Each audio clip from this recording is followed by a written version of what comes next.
The following is a presentation of the Belly Up Sports Media Network. This is Haymaker Combat Sports. Hear it here, coming straight from the source. Only with the real, they ain't here to dress it up. Sweet science, MMA, you can get it all from us. Trust, 5 stars cause it's live. And through the fight game, we can guide ya. Slick talking, putting them in caution. Passing all the goals cause the audio is awesome. What you waiting for? Spread the word, tell a friend. This the podcast where all of the discussion ends. When they start going strike for strike, this the show that'll tell you what you seen in the fight. And they ain't playing on the mic, this a welcome to the show. Warm it up for the squad, Haymaker of the bros. I'm about wow, you can hear from the pros. It's Haymaker Combat Sports, time to roll. Welcome to Haymaker Combat Sports, powered by the Belly Up Sports Media Network. I am your host, EJ Reed, joined by my fellow hosts, Steve Johnson, Chris Sanders. No Admire again this week. He's on assignment again. He'll be back for the next pay-per-view. But what's good, fellas? All's well, man. We had some good fighting over the weekend, you know? Yeah. Here on a Monday, like he said, watching the fights, a weekend of fights, and here on a Monday to talk about it. For sure. Man, we're in April now. Not a whole lot going on. I mean, you got playoffs and basketball starting. You're a Knicks fan, right, Steve? I mean, Chris? Of course. Come on, we third seed. I don't know, man. Who they draw for that they draw the 6 seed? Who is the 6 seed right now? I can't even remember.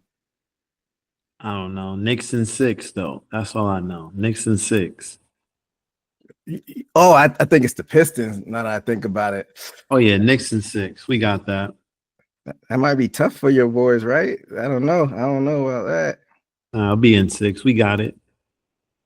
We weren't even thoughts in our parents' eyes when the last time the Knicks won. They won what, 71? It's all right. 73. That's like 50 something years. That's crazy. I ain't say the championship, but the first round, I think we'll get in 6. I think we can get that. We get past Detroit.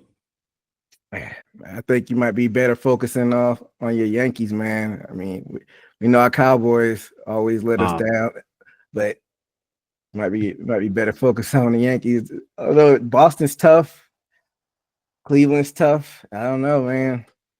We'll see. We'll see how it goes. Brunson's nice, but for some reason I don't trust Carl Anthony Towns in the playoffs. He's a little soft to me for some reason. I like him in the Knicks uniform though. He's playing a little different. He got a little chip on the shoulder. He's not the number one. He's the number 2, so not too much pressure on him. And they play good ball together. So I think we can get it done. I think we can beat Detroit. I don't know what happens after Detroit, but I think we can get past Detroit. Yeah, we shall see. The play-ins start tomorrow, so they're off of the races as far as basketball goes. But it's spring now, I guess officially. The weather's been up and down in the part of the map we've been at. It's always good weather on your side of the country, Chris. Y'all boys got any things planned for the spring? Probably head down to Mexico a few times. Cross that borderline. Word? Yeah. Which part? Right there in TJ, right down the street from us. Tijuana? Yeah, Tijuana. I know it's like right across the border from San Diego, so it's like a 2.5-2 hour drive or so. Yeah, 2.5-2 hour drive. My lady's family have a house down there, so we go down there quite often. Our mom goes down there every week, so probably just go down there this month, couple times out the month. Hang out there for a weekend, get away, come back. You ever bring any bottles back? I heard they got like good prices on, Not liquor, really. Liquor I just go down there and I go down there and have a good time. Like it's still like how it was like the 90s. You go to the corner store out there and get some bag of chips for a low price. You can still get 2 bottles of, probably a bottle of liquor here and there.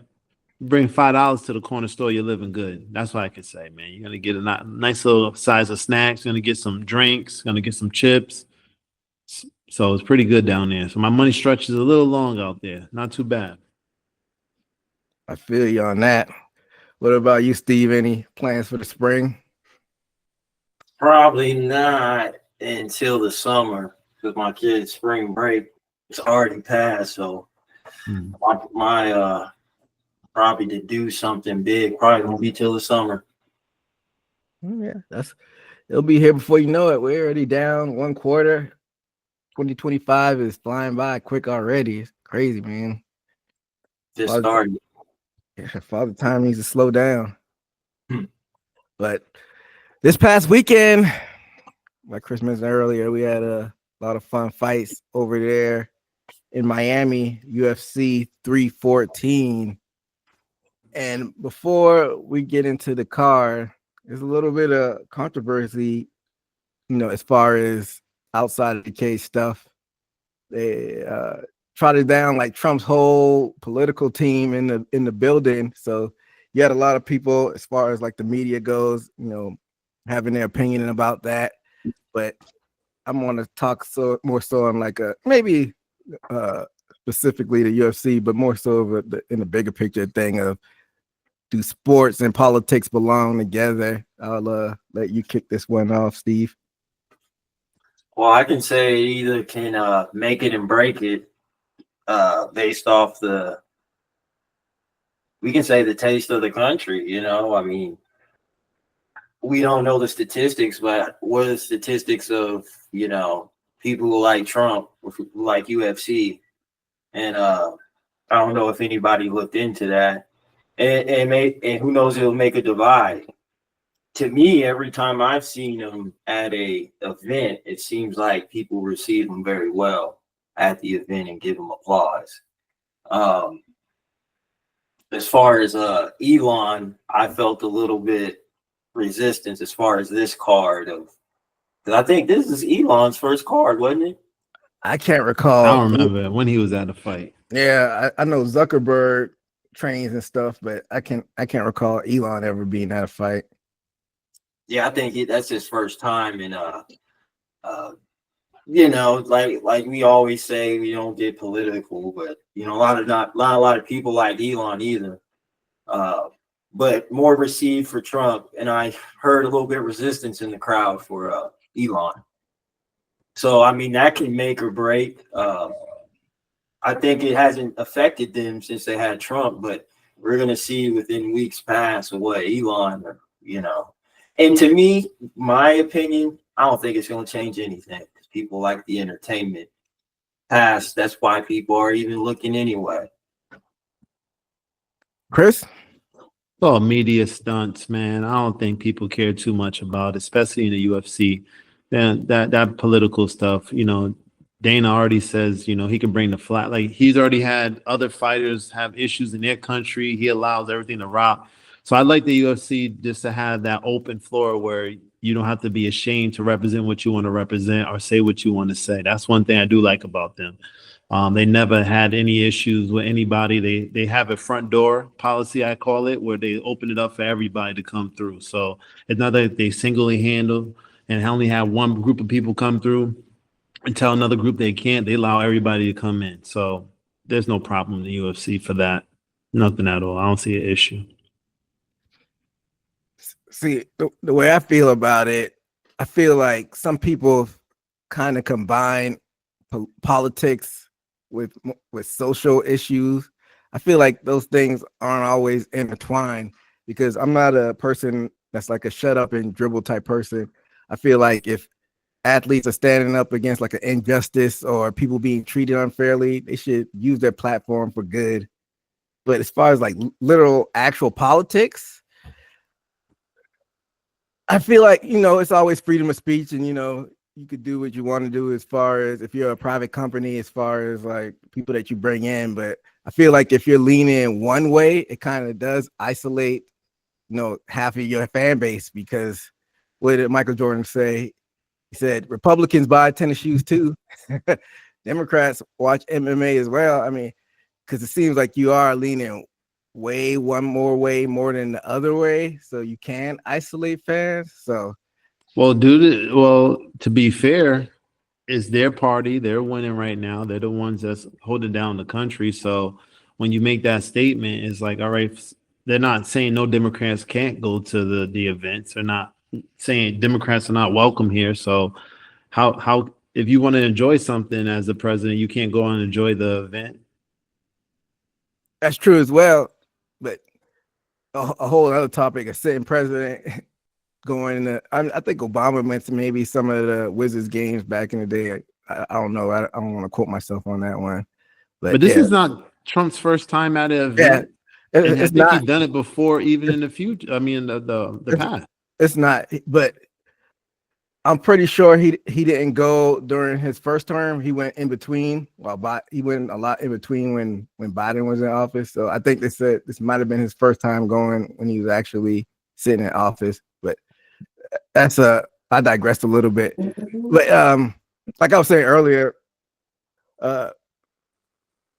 it's one thing, like you said, people can still come. They're not forced to not come to the events. But like I said, it's a little bit nuanced because Dana White was friends with Trump before Trump was president as well. But you don't really see any other political figures from other parties coming besides this one specific one. That's why I say you could maybe isolate the people that actually tune in to the events, not the like actual gate sales. But I don't know. I'm no economist. I don't know the economics behind the UFC and like their money and whatnot. So I guess we'd have to see in the long terms on how things affect it, because they don't release like pay-per-view numbers, and besides the politics that come into it, me and Steve might have talked about this on a different show about the star power. They haven't been able to build stars like they have in the past. So I think that the ratings have been dwindling a little bit, and then going ahead and mixing politics in it. I don't know if that's the recipe for success, but I don't know. We'll see. Anybody got anything to say in closing before we move on? Well, I don't know if it's in closing for this, but I like the politics into it. Like, even if your local politics, go to events in the neighborhood or events in the community, that's always a positive thing.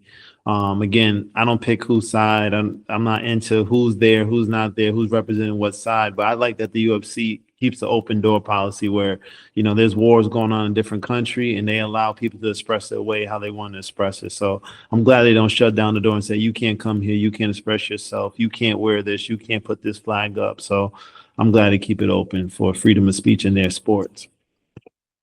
Steve? Definitely.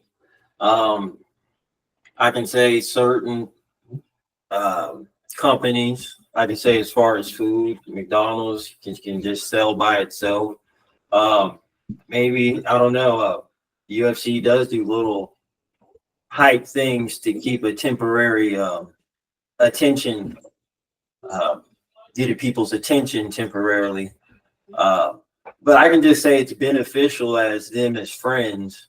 Like you said, you can be like, oh man, this is all political, which these are rich men already. But like you said, they were friends before the political became president and all that. So I can just see how it benefits them. And I would say more than 2 visits at the UFC event. Hell, y'all have a relationship, as far as friends, business friends, whatever you want to call it. Like you said, I don't think it overall affects it, because obviously he gets praised every time he comes into the event stage. Yeah. So like I said, we just have to keep an eye on it and how they move going forward. But let's talk about this actual card that happened this past weekend. UFC 314, like I said earlier, going down in Miami where the Heat play. And in the early prelims, the results we had were Nora Cornell defeating Haley Cohen in the catchweight division. I mean, it's not an actual division, but it was at catchweight, 137.5. So I'm guessing somebody missed weight. Not sure who, because I didn't watch the weigh-ins, but she beat her by submission, rear naked choke. Middleweight, we had Marco Tulio defeating Trayshawn Gore by TKO punch. Flyweight, we had Sue Mudarja, defeating Mitch Raposo by split decision. And then the featured early prelim, we had in the middleweight division, we had Michal Olazechuk defeating Cedricus Dumas by TKO punches. Steven, you get to watch any of these early prelim cards? No, I didn't get a chance to. So the only one I saw, and I saw it by accident because I was looking for the featured prelim on with the other prelims on the ESPN, was the Olazechuk and Cedricus Dumas. And yeah, I mean, Dumas got wiped.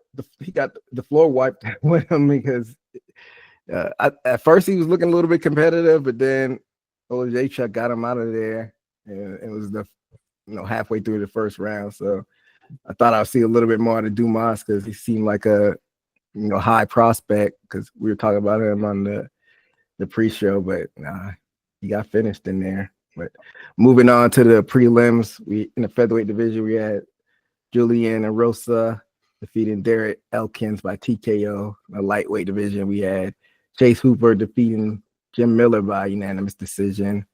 Women's strawweight, we had Verna Janarova defeating Yan Zhangnan by unanimous decision. In the featured prelim, we had in the featherweight division Dan Ige and Sean Woodson, which had a little bit of controversy.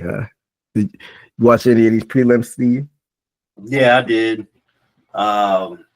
Yeah, all the way from Darren Elkins all the way up.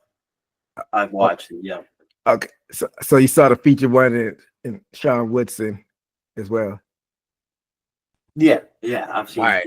that. We're gonna save that one for a little bit later. But out of those 3 ones before that, any of those performances stood out to you? Well, I wouldn't say stand out, but just for what they were. I mean, people look for Darren Elkins for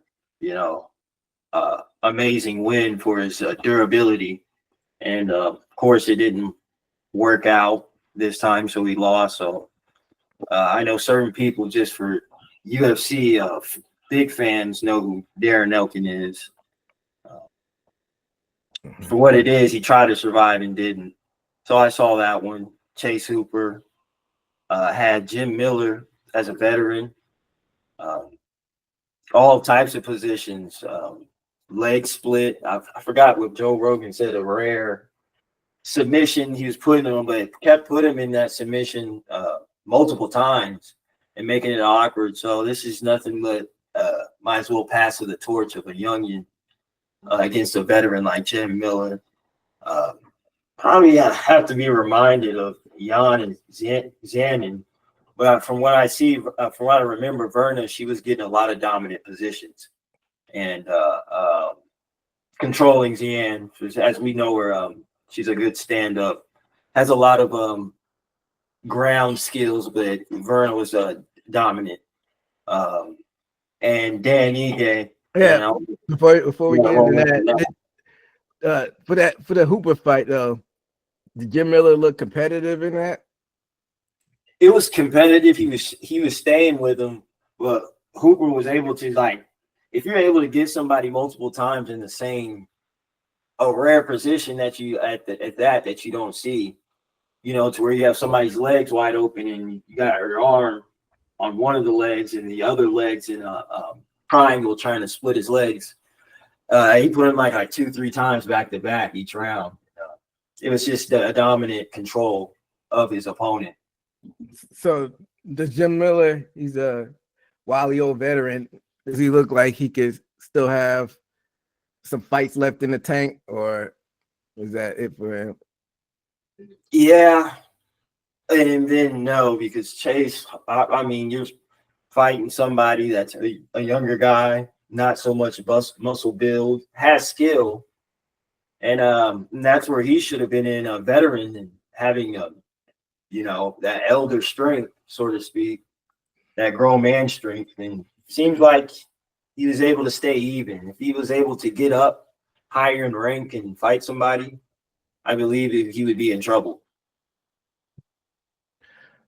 Well, he fought at UFC 100, 200, and 300. Definitely not gonna make it to 400, but maybe he could fight somebody closer to his age next time, and maybe get us a couple more wins because even though he's not gonna be fighting for a title, he still could fight for double paychecks. That's what happens when you get the win as far as the UFC goes. But moving on to this featured fight that Dan Ige and Sean Woodson. So on Saturday, I got a notification on my phone. It said Daniel Cormier doesn't agree with the decision, and it didn't say who won. It just said didn't agree with the decision in the featured preliminary fight. So I made sure that I looked at, click on the article. That was just like the notification on my phone because I'm like, he's probably complaining about the judge's decision. So earlier today, after I work, I made sure to go back and watch it. Like I said, I accidentally watched that Dumas fight on accident at first, which wasn't a bad thing. But when I finally got the right fight on, the Ige and Woodson fight, I watched it with the sound off because I thought it was going to be something with the judges. And so I was watching the first 2 rounds. I'm like, okay, it looks like even though Ige's pressing forward, it looks like Woodson is getting the better over him, like as far as like the counter striking and keeping the distance. So I'm like, is it going to be like Ige gets the win and Woodson gets screwed, or like vice versa, or Cormier is arguing that Ige won, even though I feel like Woodson won the first 2 rounds. Then it gets to the 3rd round and Ige catches Woodson.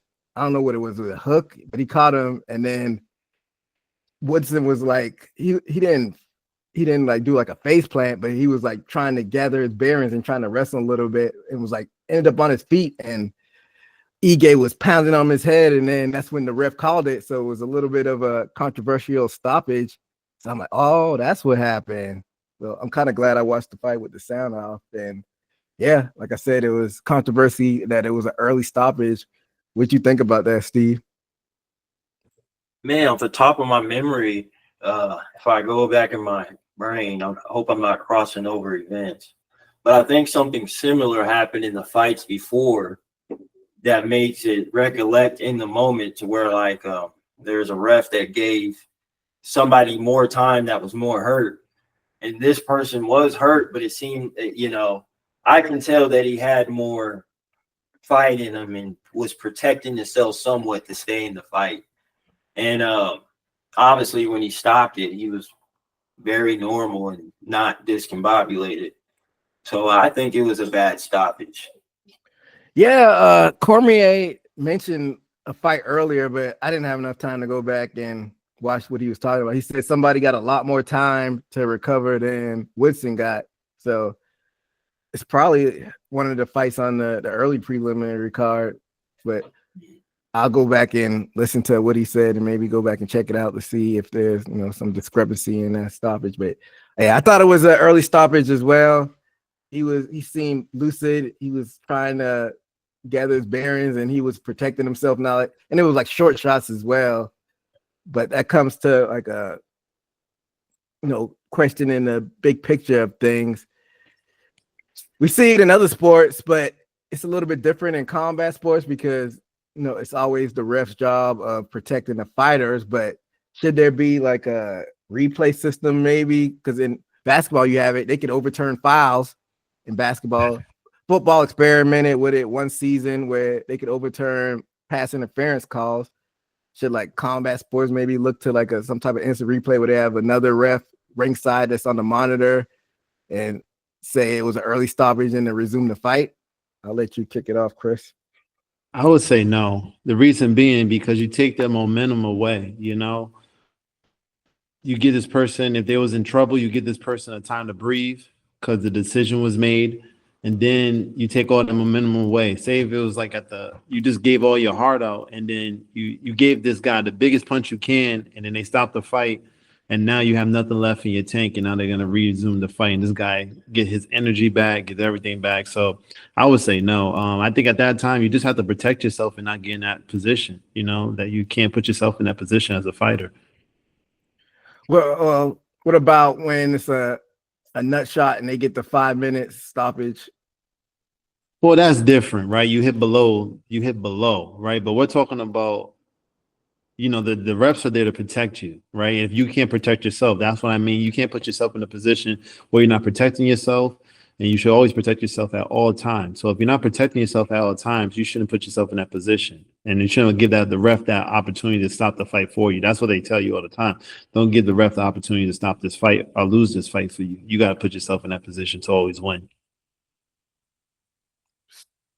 Steve? Yeah, and I think it would take away from the purity of mostly combat sports. I think in very high circumstances they may use it, but pretty much besides controlling the fight, it kind of takes a responsibility away from the ref from one of his duties to make the call, which has always been in combat sports, boxing. I think it's even cultural to even have a position as a referee to make those calls and take pride in it. And obviously that was a bad call. But I think on things, and you said, I think it should be out of a camera or video if it's a championship or a high stakes fight. And maybe for all, but this can ruin people's, or just stop a fight altogether when the fans are enjoying it. So I'm all for that camera stuff, but who knows if they're trying to keep that position prestige for those people that want it. Yeah, I just try to bring up the question just for conversation, but I think it just might be too hard to do something like that. Too many shades of gray. Like I'm leaning towards what Chris said. I mean, give us a fighter the chance to recover, even though he was in a terrible position. Even like I said, they do it for nut shots as well. But then it's just, it like takes away from, the ref's discretion. That's what he's paid to do, is make that call. So that's why I said it's a little bit different from, stick and ball sports. But then on the other hand, like you were saying, Steve, like Sean Woodson, what if he needed that? He's not John Jones or Conor McGregor. What if he needed that money, half of that money to pay for his family, and he's not getting half his paycheck now because of a bad referee call? So go ahead.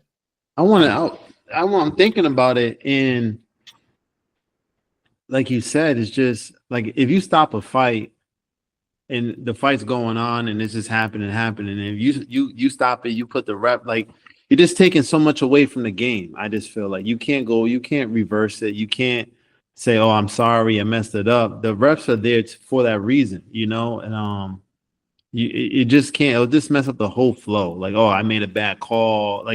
Bad calls are a part of the sport. That's why we have rematches. That's how we have things like in that nature to get the fights back. So, just replaying all that, then we're getting too picky in the game. I think fighters shouldn't put themselves in that position. If you're in that position, you're in that position for a reason, and you shouldn't put it in the hands of a ref or anybody else to lose a fight. Well, yeah, it's like I said, it's too many shades of gray as far as pertaining to that.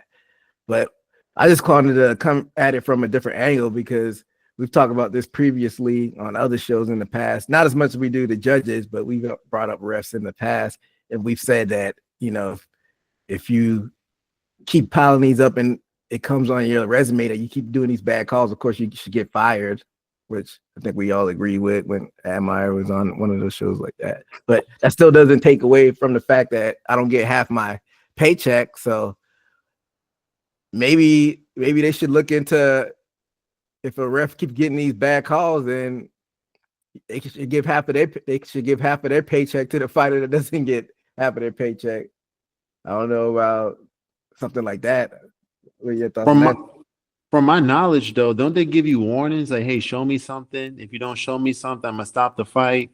Like they give knowledge. They acknowledge the fighter. So it's not like for what I've seen or what I've. So I don't know how it is in the UFC. I didn't watch this fight, but sometimes, most of the time, they tell the fight, "Hey, you better show me something. You better throw some punches back. You better do X, Y, Z. If you don't, I'm gonna stop it." So there is a warning system in place at some place. I don't know how they do in UFC, but there is a warning system.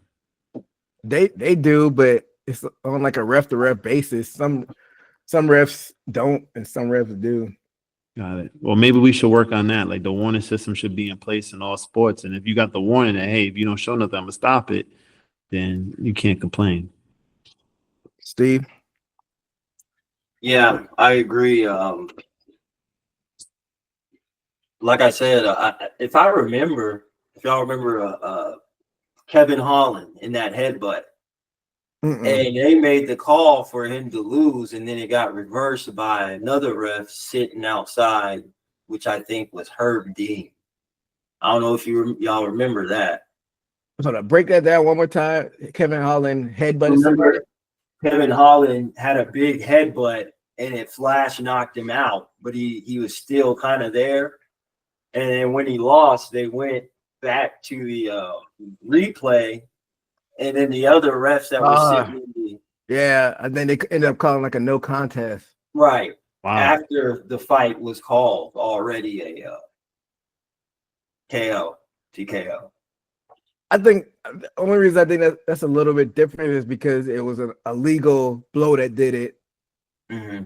What we're talking about as far as the Woodson fight is that he got hit with a legal hit, but they just stopped it prematurely. So I think that's like the bigger discretion. Because I definitely agree with that. Holland, if you get hit by a legal blow and they go back and replay it and it shows that it was illegal, then I agree with calling it like a no contest. Mm-hmm.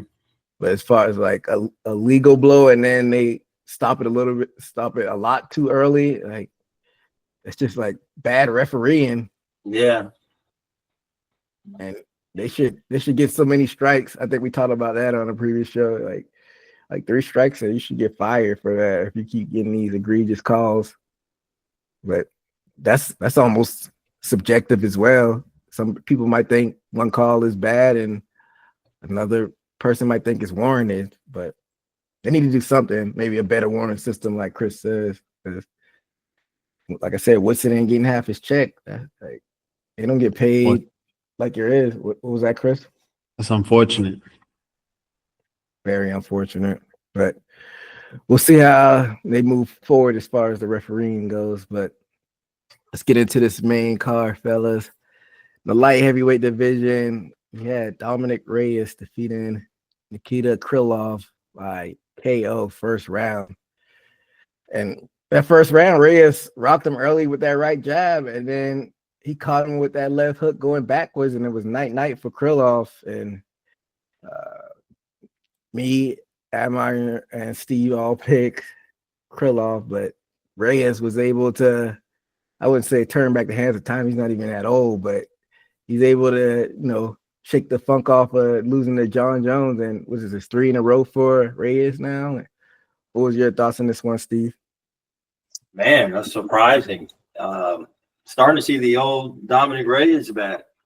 And I think he's a lefty. And then threw that left in replicate form of Conor McGregor, if y'all remember the Jose Aldo and Conor McGregor, right down the pipe. Beautiful timing. It looks like we have a Dominic Reyes of before John Jones. He fought John Jones or John Jones. Really been on a decline, but he's really looking pretty good lately. Sure.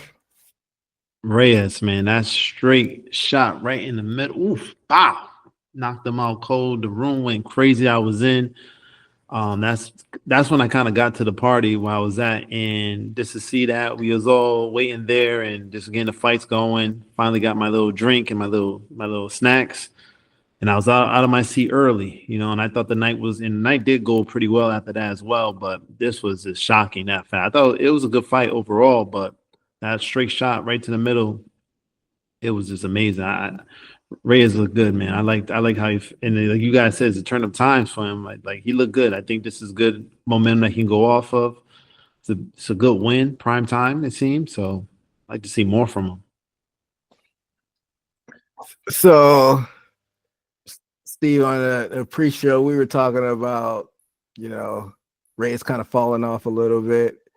He lost to Jones, Blachowicz, Prochazka, Spann. But like I said, he's on a 3-fight winning streak now. Was it just because of the high-level opponent? Some people just see the L by your name and don't take into consideration the level of competition that you face. Was it just the high level of people he was facing where people thought he kind of fell off, Steve? I can say that, and that can, like, psychologically as an athlete, if you don't have a strong mind and see what you're facing, that you probably could, drain him as far as going into future fights. He went down, we can say, death row as far as people to fight. Blachowicz. Who else that? He's Yuri Prochazka, another former champion. Ryan Superman Spann. Yeah. These aren't no lames. There's people that don't have skill. They're in and out of the contendership or competitiveness in the ranking system. So I can say he's just had a hard time with fighting very good fights. Yeah, I mean, he said he wants one more fight and then the title shot. You think that's even a viable option at this point? He was ranked like number 13, I want to say, going into the fight. And I saw what's it dude's 8. Who Krylov? Yeah. I don't know if Krylov was ranked. See, and it says number 8. I don't know officially, but it says on here 8. And Dominic was 11. Oh, so he was ranked. So okay, I didn't know Krylov was ranked that high. I can say, I'm looking out of my head. Oh yeah, and with dude, that's champion now. I mean, you can try to participate, but I don't see champion anytime soon for Dominic Reyes. Maybe not champion, but title shot.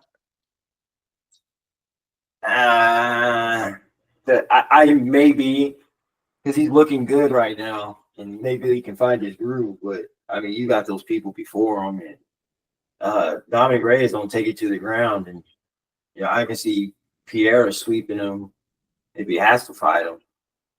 I don't see him even contender for the belt.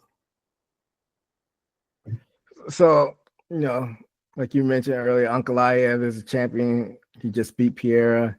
Mm-hmm. What would be like a fight in between? Because it's so weird, just because he was in that top 5 for so long, and he kind of fell from that, and it's always hard building yourself back up and getting back into contention. We saw with Glover Teixeira when it was the same person. John Jones was the boogeyman so long in the light heavyweight division, but after he lost to Jones, he kind of went on, I think, like a little bit of a losing streak, was able to bounce back and then climb his way back into contention and was able to actually get the championship. So I guess, Steve, there's a Reyes maybe have like a similar playbook if he just looks at what Glover Teixeira did. I would say, yeah, stick to what he knows. Don't get out of the ego. Because I think people forget, like, he was being promoted pretty good before and maybe even after the John Jones fight. I mean, I don't know if you remember, what is it? I don't think it was Toyo Tires, whatever, but it had Anthony Pettis in the commercial. Like, he was in commercials. So, that's how we can say how far he fell. I think he looked promising, and if he makes his comeback, I can definitely say he can get back there, because I think he was very skillful on his way coming up and displaying against John Jones. Yeah, so Teixeira, he lost to Jones, then Phil Davis, and then he won 3 in a row, which one included OSP and Rashad Evans. Then he was trading wins and losses. He got knocked out by Rumble Johnson and beat Cannonier, who's a middleweight now.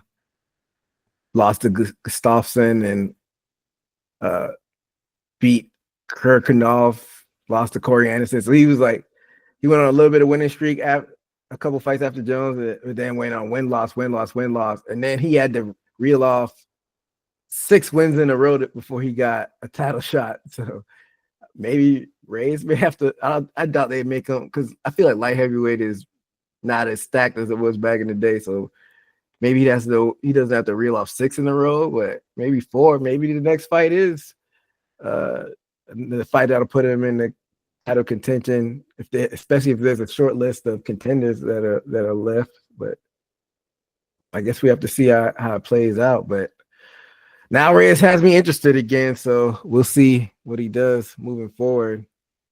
But moving on, I want to touch base on that again, though. Like, yeah, I think it's too early for him to get in and talk about I need a title shot after my next fight and things of that nature. I mean, you gotta, especially in this sport. I mean, there's no chumps at the top. I'm not saying he's a chump. I know you guys said that back in the day he was built to be something, but because you was built to be something don't mean you are something. I see this guy, he got 19 fights. He beat a guy that's 30-10 with a quick knockout. I don't know, like it just seems like you got to build up more. I feel like you got to build more, and I think that's like you guys brought up a good point earlier that maybe the UFC, or you guys had it before, where the UFC is not developing like fighters, or there's no big stars, and I think that's the problem. You know, it's a gift and a curse with the sport. You let everybody fight each other, but that's the problem. You let everybody fight each other. You're not building these people up to be as good as they can be. So then you got to keep building these guys up before you just give out title shots because he won 3 in a row or 4 in a row. I think these guys got to get built up a little bit more. I mean, but I could see if he was like a young guy, but he's already been there before. So I feel like it'd be an easier sell if he were to, take a title fight on short term and something like he have to replace somebody that was in a title fight. Mm-hmm. No, I get you, but I don't think he should have got there that quick. That's what I'm trying. That's my argument to it. Is like you can't. I feel like you got to build these guys up. I see a lot of times when I'm in these fights, like, how do these guys get these fights? Like, it's like a mismatch. Even when I'm looking at this, and I'm not saying this is a mismatch. I'm glad he won, but 30-10 versus 15-4 is like that doesn't even seem quite right to me. Like you got to develop yourself in the game more. Yeah, but it's a little bit different as far as MMA and like records go because they don't have like a million amateur fights and they don't get a lot of like cans because it's the grueling nature of like the training in the sport. So somebody with like a little like maybe 10 more fights, it might not be much of a mismatch as it was if it were like in boxing. So I get what you're saying. Yeah, I get what you're saying, but they haven't updated the rankings yet. I'm looking at him right now, and he's still ranked number 11, and Krylov is number 8, like you mentioned, Steve. So when they update him, I'm sure they're gonna flip flop spots, and you'll see Reyes get back up to like probably number 8. I'm looking at people ranked ahead of him. Khalil Roundtree, even though he put a hell of an effort up against Pierre when Pierre was still champion. That would be an interesting matchup to see him and Reyes go at it. I think Roundtree just got injured. He's supposed to face Jamal Hill, and I don't know if they're gonna set that matchup back again. They're supposed to be fighting in Kansas City, but then you got Alexander Rakic that's there, block away somebody who's already beaten him. He hadn't faced Hill, but Hill might be tied up with Roundtree again. Oldberg. So yeah, I mean, I wouldn't rush him into a title fight. I like to see 2 more fights to see if he could, get back to that title. 2 fights in between, and then like heavyweight hasn't been stacked as it has been in the past. So I wouldn't be completely mad at it, especially if he fights 2 more top 10 guys and he like finishes them like he did this past weekend. I'll be like, okay, I think I actually might be buying into Reyes again. He's 35, so no spring chicken, but we've seen older people contend for the title. So we'll have to see what happens with him going forward. But moving on to this next fight. This fight had a lot of bad blood going into it. Featherweight division, we had John Silva defeating Bryce Mitchell by submission ninja choke. In that first round, I thought Mitchell had a lot of success with those low kicks. He made it like an ugly fight, made it kind of like a phone booth fight, and the way Mitchell always does. And Silva had that spinning back kick that caught Mitchell. Then when Mitchell got the takedown, Silva went for that guillotine choke, but he couldn't finish it off before the round ended. And then in that second round, Silva was kind of styling on him. He dropped him with that left hook, right hand combo. Then the rest of the round, he was walking him down. Every time he stung Mitchell, Mitchell tried to panic wrestle, but Silva did a good job of fending those takedowns off and continued to walk him down. Then he got that ninja choke on him and put him to sleep. What were your thoughts on this one, Steve? Yeah, I think this solidifies where I see Bryce Mitchell's skill level is in the UFC. I guess I haven't been paying attention to Silva, but definitely got stand-up skills and be looking for him because, like you said, he styled on him, had him panic wrestling. You can tell Bryce Mitchell was uncomfortable on the feet and what he saw coming his way. And the chokeout was, you can say, brutal because, you have enough time to tap but still pass out. And it shows the skill level of John Silva. So big ups to Silva for winning that. And Bryce Mitchell, I guess, is back to the drawing boards. And you can now say, is Bryce Mitchell even a top 10 opponent? I think luckily he's popularity or just the controversy surrounding him is keeping him on a level of being promoted in the top 10. But I think he's getting that himself, luckily. Other than that, this fight seemed like it was a top 10, somebody fighting in the top 10 because of Bryce Mitchell. But then again, you see him lose by somebody who's not even ranked. I mean, can't help but say that Bryce Mitchell isn't even a top 10 fighter anymore as we speak. Chris? Mitchell looked good in the beginning, but something that Silva must have figured out by the end of the first round. Second round, he was in there feeling comfortable. He's quick, reactive. He just looked good in there. Like, I didn't think Mitchell had any answers for him in that second. He looked really good. Silva looked really good. Really. Yeah, Silva's a part of that Fight Nerds crew. And I think if you look back at their records, they haven't lost. I'd have to go back and look at all of their records as far as that camp goes. But Kyle Barlow, he's the leader of that group, and he's knocking on the door of contention in that middleweight division. So these Fight Nerds know what they're doing. They even have their glasses sold by UFC now. So I'm hoping they're getting a good cut from that. But going back to your point about Bryce Mitchell, Steve, for some reason, he has a cult following, like you said. But what if he actually would have won that fight? Like he said, he's got that base of fans. Wouldn't that be a bad look?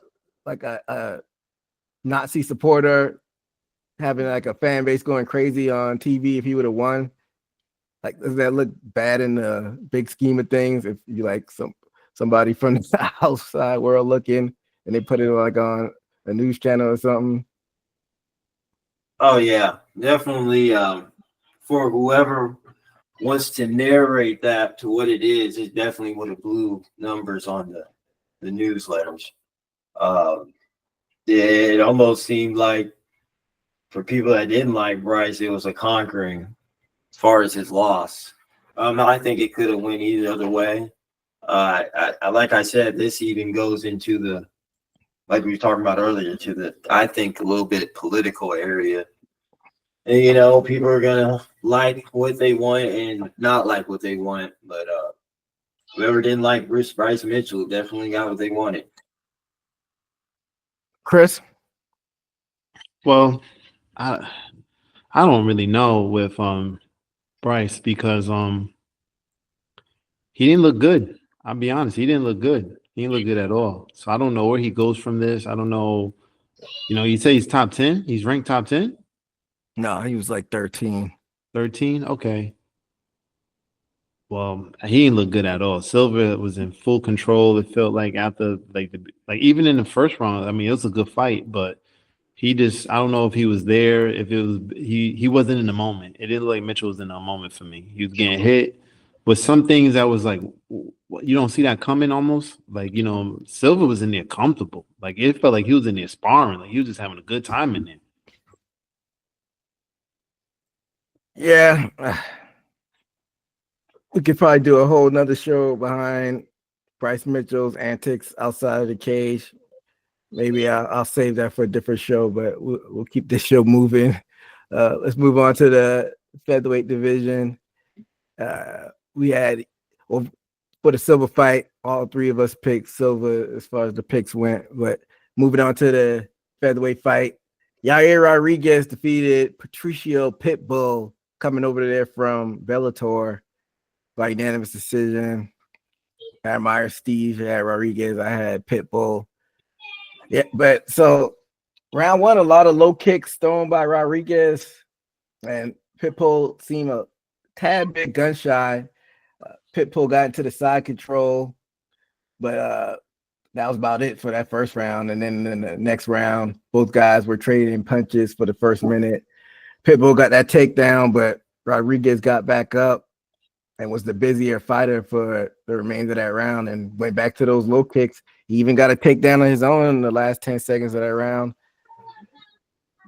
In that third round, Pitbull was a little bit more urgent the first half of it and cracked Rodriguez with some punches, but then with a little less than 3 minutes left, Rodriguez dropped Pitbull with that straight left and right hook, and then got some heavy ground strikes, but included some nasty elbows. And it was a last-ditch effort by Pitbull to throw that arm bar, but Rodriguez got out of it. And then Rodriguez tried to throw that knee bar on Pitbull, but then Pitbull was able to fend that off. And the last few seconds, Rodriguez was kind of showboating on them and was able to secure that victory. Thoughts on this one, Steve? I think it was a very good fight, very competitive. I don't think neither one was scared of the other and was willing to take the fight wherever it went. Rodriguez, of course, I always like his fighting style, and especially what he brings for the fans, more of a fancy striker. I think was able to get the better strikes. But Patricio, as far as getting into the UFC pool to test his talent, I liked how he looked. He kind of reminds me of a featherweight Michael Chandler, you know, like a tank and trying to get in there in the pocket and get hooks. And he had a nice striking also himself for a person that I would say height-wise didn't have.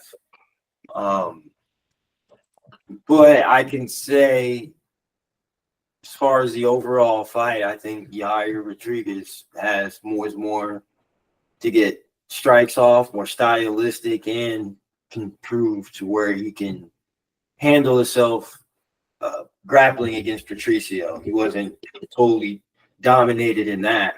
So I agree with the outcome of this fight. Chris? Overall, this fight was action-packed for me. I was going for Pitbull throughout the fight, hoping that he can overcome it. It just seemed like Rodriguez, in my eyes, were a little bit more aggressive, even with Pitbull's reaction and things of that nature. This Rodriguez showed a little bit more aggressive. He was a little bit more first. His punches seemed like they hurt it a little bit more. The kicks looked really good, too. I was just going for Pitbull. I was hoping that he can overcome it and being a shorter guy as well. But Rodriguez, he was tough. You know, Rodriguez's tough fight. This was a good fight. One of my favorite fights of the night. But yeah, it was a good fight overall.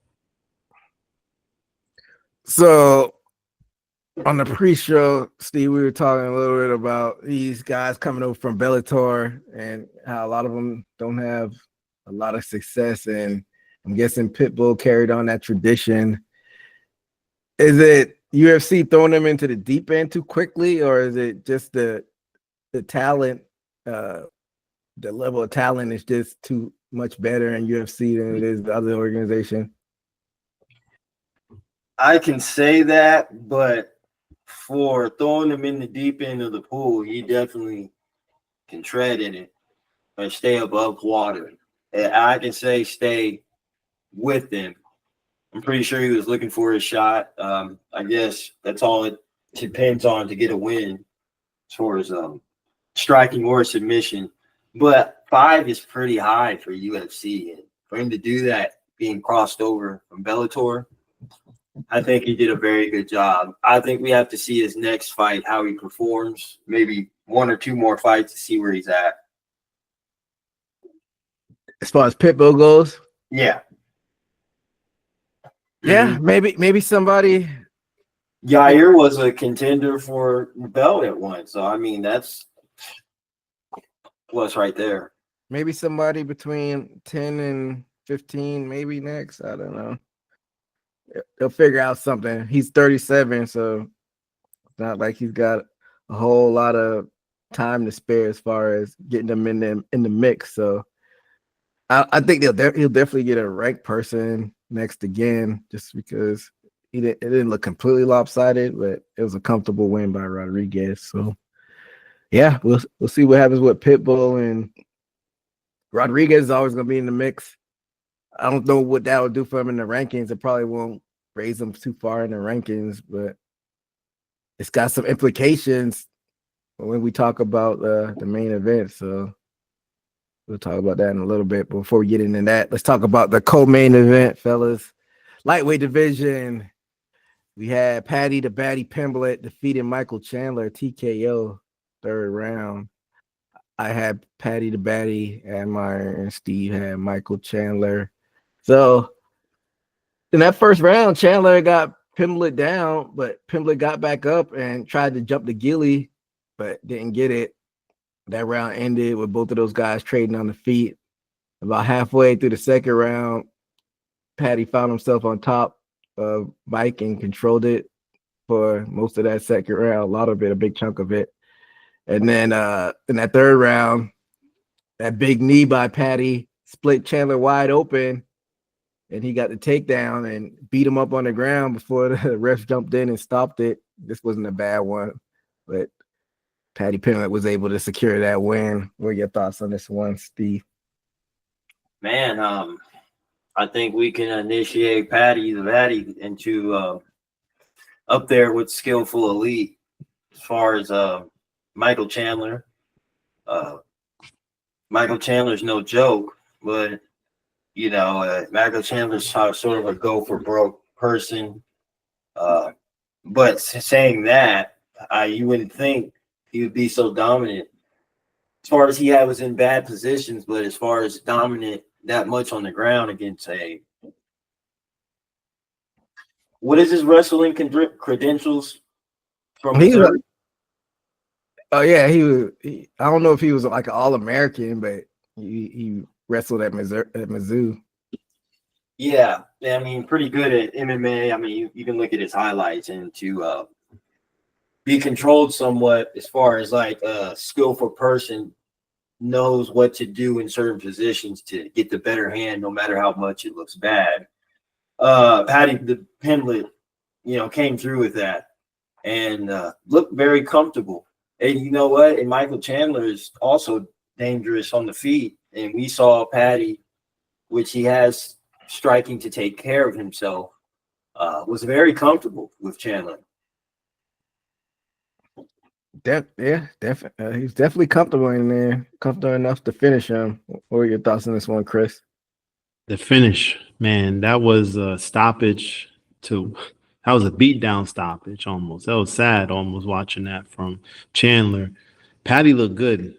I think throughout the fight, he looked good, but I think after the second, he just kind of took control in my eyes of the fight and he got him out of there. He didn't make no ref decision. He took it all in his own hands to end this fight on his own terms. So I like how Patty looked. So not to toot my own horn, but I call Patty winning this one. Well, we know Admire didn't pick Patty. We know how he feels about him. We were like, how come you didn't have no faith in Patty, Steve? Man, this is the fight that kind of crosses me over into a believer. I thought Chandler was a strong, looks like a tank. But you know what? Seeing Patty Pimblett fighting, he's a pretty stocky person for a lightweight. I don't know if y'all agree with that, but we know if all the listeners aren't familiar of his like out of fight regimen, he bloats up when he's not fighting. If you see the pictures, he gets pretty heavy. Yeah, he gets real heavy, and he looked bigger to fight though. From what I was looking at, he looked bigger. Yeah, definitely. Yeah, he likes to eat when he's not in camp. So, matter of fact, very similar to the next fight that we're talking about. And I can't believe I forgot it. In my head his name, Alexander. Oh yeah, he used to play what's it called, the rugby. Yeah, rugby, and they said they always bring it up every time. It's like a he looks like one too. He used to weigh 200 and like something pounds when he played rugby. That's the thing. Now he's fighting at 145. But not to interrupt you, go ahead, Steve. Oh yeah, like I said, he looked good. Looked way bigger than I thought, and like since you said that, I bet that would definitely be the reason. Loads up after weigh-ins, but like I said, look dominant, and I think we can see Patty going against mid top 10, if not start knocking on the door of these big names, because I think Chandler definitely initiated that. What's Patty's rank? He was like ranked number. He was like in the top. He was like 10 through 15, I want to say. And Chandler is 11. Yeah, Chandler is like number 8 or something like that. Hold on. Interesting. Hold on. So Chandler was 7 and Pimblett was 12. Cool. So after that performance, is Pimblett ready to take on top 5 from your eyes, Chris? From that fight, yeah, definitely. He looked strong enough. He looked like he can hang. His wrestling looked good. Striking looked good. He was aggressive. I think he can hang. That's why I was shocked that when you told me he's in the 10 to 15. I thought he was in the top 10 the way he looked. He was knocking on the door at 12, so yeah, not too far away from that. But so Chris thinks he's ready for top 5. You said top 10. You don't think he's quite ready for top 5, Steve? I was like, definitely. I was like mid top 10. Mid top 10. Definitely ready for that. And if circumstances are arise, I can say he might slip up in there for a challenge right next to somebody that it could be a contender. How old is Patty? 30. He just turned 30 in January. Okay. Okay. So it's not like he's like super young. Yeah, he got to go after it now. So definitely if he went to the top 5, he'd be thrown in the deep end. But running off the top 5 right now, Steve, what matchup do you think he would fare well in? It's Poirier 5, Max Holloway 4. I didn't even know Max Holloway was ranked at lightweight still. Gaethje 3, Oliveira 2, and Arman Sarukian 1. Man.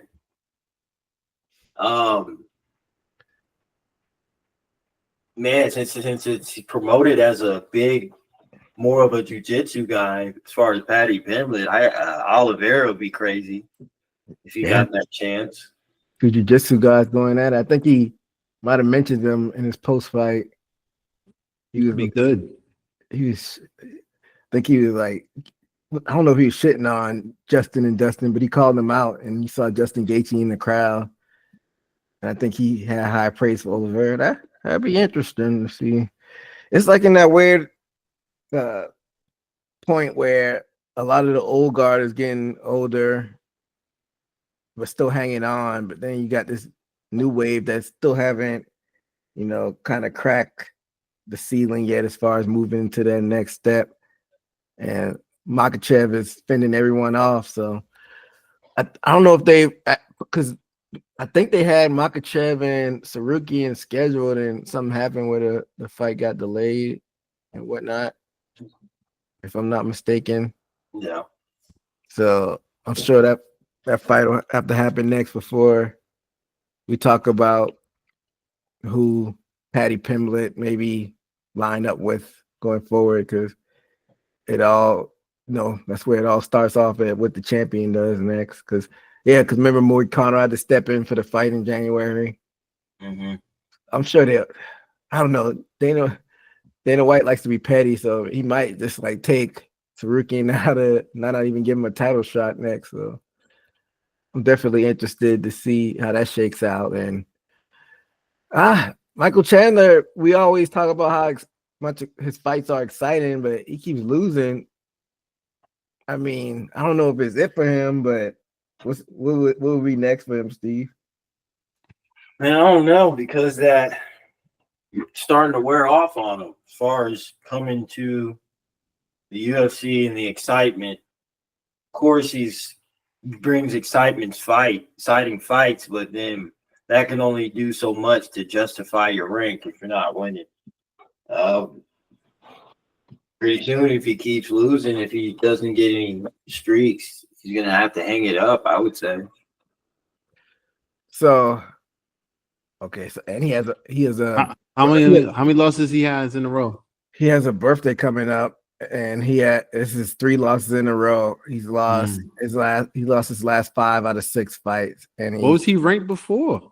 He was ranked number 7. I know right now, but with the 3 losses, what was he ranked? He was up there that high before? Yeah, they haven't come out with the new rankings yet. He was ranked 7 before this past weekend. Got you. I see what you're saying. But he was fighting against high-level guys. All of the guys that he lost to were in the top 5. He lost. What was he when he came in? When Chandler came in, like UFC. Yeah, his first fight, or was he? Did they even? Yeah, when you fight, they don't even rank you when you first come in. Kind of with Pitbull. Pitbull wasn't ranked coming into this weekend. Well, once you start losing, you learn how to lose. Yeah, that's what they say, right? Yeah, so you gotta learn to win. But he lost to Oliveira twice, lost to Dustin and Justin.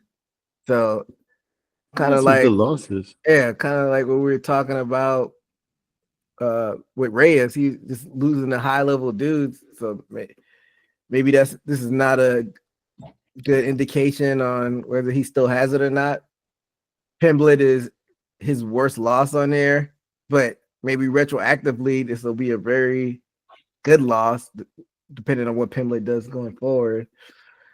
UFC definitely is not going to cut him. I don't think they're going to, just because he just seems like he's a Dana White guy as far as fight style goes. I don't know. Like, if you're not fighting for a belt, then what are you fighting for? I guess besides a paycheck, that's always nice. But you're still taking all this damage. So if you like about to be 39, should you even stick in the game as far as the UFC goes at a high level? You about like to be that? 39 too? Ooh. Yeah. Yeah. Well, you run up the bag as long as you can until you hang it up. So if he loses like 2 more, I think you hang it up. I think he even said in the interviews, it's not for the money. And with the Connor controversy, he was saying, snippets of that. So, like I said, you might have a choice to hang it up. I mean, it's always about the money. As much as they try to say it's otherwise, they're prize fighters. So it's all about the money at the end of the day. But maybe, I don't know, What do y'all think? What if he goes to GFL? Would that be probably more of a viable option? GFL is basically, I think it's going to overlap PFL, but it's like the second tier as far as the level of MMA. Would he be better served going to a lesser league, Chris? I mean, he's on a big stage right now. That's where he wants to be at. So I think you go out on your own sword on a big stage. That's what you fight to get to. And once you get there, you leave. I mean, unless if you go into another league, it's for the money at that point, right? I don't think you're in love. Maybe you just want to be a champion again because he might can knock on the door of championship with this new at 40. You say he's about to be 40, right? He's about to be 40. Yeah, but GFL is like it's like the league where it has a bunch of former UFC guys that are older, so he probably get in where he fit in right there. I guess so. I ride it out. Two more L's here. If I take 2 more L's, then I'll think about going to a different league. I think you should ride it out. I don't think you should just go right now. I think take the 2 L's if you do, and then figure it out with your team. Steve, I can agree with that. I mean, he's at the crossroads right now. Either get streak 2 or 3 maybe, or I can see him going to the GFL and probably getting a belt there. Definitely. Yeah, he'd definitely be competitive at the top of that league, but I don't know how his contract looks. He might have a good bit of fights left on his UFC contract, but we'll see how that goes moving forward. Let's talk about the main event in the featherweight division for the vacant featherweight championship, the undisputed vacant featherweight championship. We had your former champion Alexander Volkanovski defeating up-and-comer Diego Lopez by unanimous decision. I thought that first round, Volk looked really good. He stunned Lopez a couple of times on the feet and then tripped him and beat him on the ground to end that round out. And then in that second round, it was more pressure by Volk. He cracked Lopez pretty good with a little less than 2 minutes left in that round. And I don't know when it happened, but Lopez busted Volk somewhere along that round. And then later on, he dropped him with that right overhand with about 10 seconds left. And then in that third round, it was a good back and forth that could have went either way. But on the judges' card, Volk took it. And then in that fourth round, Lopez hurt Volk with that jab and uppercut. And then Volk was on his bicycle backpedaling. That was probably Lopez's best round when I went back then, rewatched that round. And then in that fifth round, Volk was working that jab, had more volumes. But Lopez seemed like the more powerful fighter, but he just didn't put the pedal to the metal as much as he should have.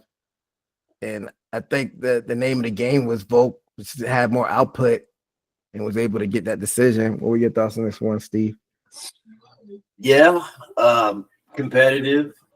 Lopez, as far as somebody young coming up, he definitely deserves to be up there at the top of the rankings. I liked it. It was intense. You can see that he wasn't scared of him and telling him to come on in the middle of his, stance advances. I thought that was pretty cool. But then again, I saw he got stung and he stopped having that intensity of his face and took him seriously as far as respect. So I definitely think he gained his respect against Volkanovski, and saw him that he was able to get his hurt Volkanovski also. I can say Volkanovski did enough to win, but it was definitely competitive enough that if something were to slip through as far as a strike or a submission, it could have easily went to Lopez.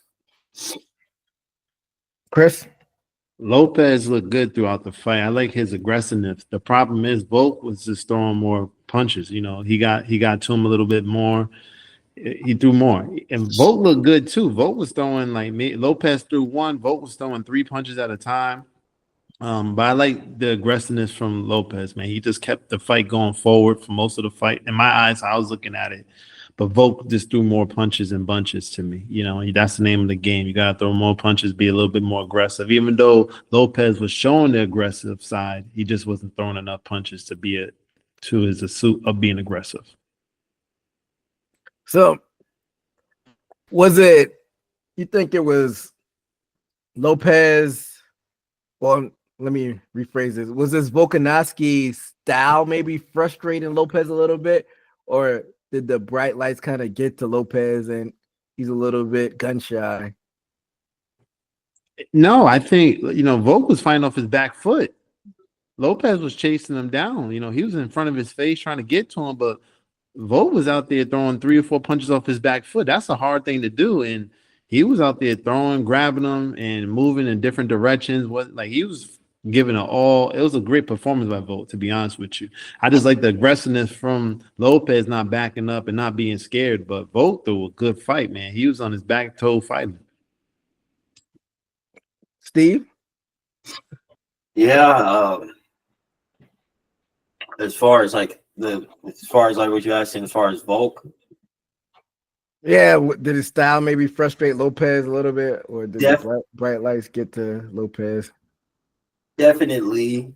It seems like at a certain point, if things aren't picking up, Volkanovski kicks it in and starts doing almost like a series of different combinations, left, right, and then a leg kick.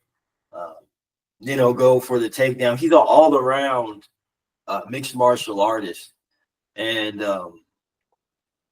definitely has, like we say, he has enough power to be respected as a featherweight as far as punching power. I think that's what did it for him. It's like, how do you win against somebody that's a shorter person and kind of a tank that can have durability for people that you probably would be able to knock out, and because we all know Volkanovski is very durable, and I think that adds to his style to even get through him. Yeah, definitely interesting clash of styles, and I thought Lopez would probably be able to use that range a little bit more to kind of dictate the fight a little bit, but I know that comes to show you how high level Volkanovski still operating at, even though he went through the string of losses. But if you go back and look at the losses, 2 were not even his natural division, with the 2 Makachev fights that happened pretty close together, and then the champ that just vacated the belt, Ilia Topuria. I mean, he got knocked out. That's the only thing that was concerning me going to this fight, that he got finished in his past 2 fights. And, once that glass jar gets open, it keeps opening itself back up in the future. But yeah, Volkanovski, he's 30? He just turned 30. Oh, he's still 36. I thought he was a little bit older than me. He's a little bit younger. Able to get his his championship. He's on his second reign. And he put on a historic run his first go around and pretty much beat everybody until he decided to test his greatness and go up a weight division. And didn't work out for him, like I said earlier, against Makachev. Then he lost to Topuria, and Topuria vacated the title. Will him not beating Topuria always linger over his head until maybe he gets that rematch back, you think, Chris? Of course, you got to get the rematch you lost, especially being the champ. No one's going to really respect it until you, defend the losses you got. So got to get that win. I try to. What do you think, Steve, that the fact that he didn't beat Topuria just vacated the belt and went up in division? Well, it definitely shuts his options up for going up or down a class if he wants to do that. I mean, probably definitely not going anywhere down. So he's just stuck there, like you said, with a person that's undecisive, or we really don't know what's going on. Topuria can be like a boogeyman. Like, damn, is he gonna come back to featherweight? Wait, he's like, that's probably over Volk's head right now, because that was a vicious, controlled knockout that he got from Topuria. So that can be bad for Volk. But we just have to see. Well, like, what's Volkanovski's motivation at this point? Because since Topuria only defended the belt once, we could still say comfortably Volkanovski is the greatest featherweight in UFC history. But like I said, he's pretty much ran through everybody at this point. How many times did he beat Holloway? 2 or 3 times. I can't remember, Steve. Who? Volkanovski, how many times did he beat Holloway? 3 times, right? Yeah, 3 times. Yeah, 3 times. The motivation, though, if you're looking for the motivation, is always to be the champ, regardless of whoever's there. So if you have an opportunity to be the champion, why not take it? And he had the opportunity to be the champ, so that's the motivation if I'm him. But he like I said, he's no spring chicken, and he's already beaten most of these cats already at least once. And I'm going through the featherweight rankings right now. They still have UFC's official website still has Tapiri as a champion, so they need to get their shit together. As far as this is supposed to be a pro organization, and they hadn't update that. But Holloway, who I said he's beaten 3 times already. Lopez is 3. You got Mobzar Evilov. That might be an interesting fight because he hadn't faced him yet. So I mean, I guess he does have a few contenders that are below. He already beat Yair, like I think you mentioned that earlier, Steve. And, Yeah. He finished Yair. He beat Ortega. I remember watching that fight. Arnold Allen. I don't even know if Arnold Allen name is big enough at this point. Yeah. I don't know how you feel about that, Steve. I think what he should do to get his points back is an automatic campaign for Elay to come back down. Because everything else will fall on the line. At least it'll bring controversy up to where, I mean, to me, being a fan, I wouldn't have brought it up if that's not what I'm looking at. I'm like, bring him back down. You come back down here. Start talking that smack. Bring your ass back down here to 145. Where are you going? You got some business to do. And I think that would be the perfect outlet. But, you know. Yeah, but Ilya vacated the title for a reason. I don't know if he will come back now. Maybe we'd have to see what happens with Tapiri. I'm sure he's gonna try to vie for that Islam fight. So maybe if he loses to Islam, I think he would probably try to. He had a bet, or Volkanovski would have a better case to lowering Ilya back down if he loses to Makhachev, right? I can see that. But if Tapiri goes and fucks around and beats Makhachev, nobody's able to crack that puzzle. Then I think Volkanovski's shit out of luck, right? Yeah. In a hard place. Yeah, I mean, like Chris said, I guess he just has to, be motivated just to see how long he could keep it the second go around. But there's not a whole lot of contenders that he hasn't beat, so I doubt he'll go for a 4th Max fight.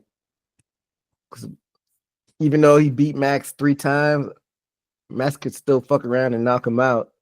Yeah, you don't go up that. You already beat him 3 times. You don't need to go down that route.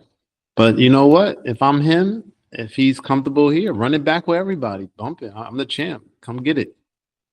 Well, we saw what happened after beating a person 3 times and then going for the 4th fight. Was it Pacquiao and they figure you out.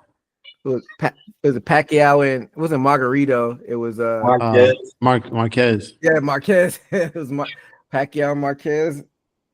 I don't think Pacquiao's woken up since then. What was Stephen A saying? Manny, are you okay? After that, that was bad. So that 4th time, like you said, Chris, somebody may be able to figure out and crack that code. So I don't know, man. I'm like the statistics that they said this is the first time somebody over the age of 35 has won a title match or in the weight classes of I think 155 and lower. Wow. So you only see it with the higher weight classes and older fighters. So heavy is the head that wears the crown. So he has a lot to do to fend off some of these young bucks. Because if they don't do the rematches, then he just has to go younger on that second half of the top 10 are younger fighters, and then 15 through 10 are definitely younger fighters. So the matchmakers got some work to do as far as figuring out who he faces next. But yeah, hats off to Volkanovski. It's hard to win the title one time, not to mention 2 times. So it was impressive to win. He did what he needed to do to win the title. But all in all, it was a pretty entertaining card. We know UFC has all of these fight nights in between their pay-per-views, and looking at it, I think they're in the Apex next weekend. Oh no, it's Kansas City next. They're taking a week off, and then Kansas City, a card I was thinking about heading on 70 and checking that fight out. But I got something to do earlier that day, so if I go, I'll only get to watch the main card. It's only 2 hours down the road, so they've been coming to Missouri a lot. They came last year in St. Louis. I went to that, and they were in Kansas City the year before that, and I did a recap of both of those cards. It was interesting, so I may try to pop my head in there and see what's going on. But even though it's a different main event that's going on with that, it's supposed to be Khalil and Jamal Hill, but Khalil always seems injured, man. Or not Khalil, Jamal Hill. I think Jamal Hill got another injury. That's why they had to scrap it. But, Machado Gary is a guy that they've been trying to make into a star. So, and Prades, if I'm not mistaken, is Prades with the Fight Nerds too, Steve? Yeah, he is. Yeah, that fight nerd camp. They've been getting the job done. So if I'm Gary, I would definitely make sure to study tape on that. But the next pay-per-view is UFC 315, and that's going down, and they're making their return to Canada. That's Bilal Muhammad versus Jack Della Maddalena, Shevchenko and Farhat. So we'll definitely be back to preview that. But it's been a little minute since we've done some boxing. There's been some good fights that happened in the past week. But you have Fundora, then you have Boots Ennis, and then we have on the horizon we have Canelo fighting. He always does that Cinco de Mayo fight. Teofimo Lopez the day before that, and then in a way the day after Canelo. So we'll definitely have to come back and do a boxing show and recap all of that good stuff. But besides that, make sure to follow us on all social media platforms: Instagram, the X, Twitters, and also TikTok. But we'll keep you posted on what we have going on with the show. But we come to the end of the show. That'll do it for us here at Haymaker Combat Sports. Until next time, be safe out there. Later. Hit the takedown, ground and pound, that was from the top. Heel hooking, no more plot, I leave you in the knot. Pound for pound, been the greatest, sitting on the top. Man, I'm laughing at the fools who think they coming for the spot. You ain't got a shot, it's already mine. You can't never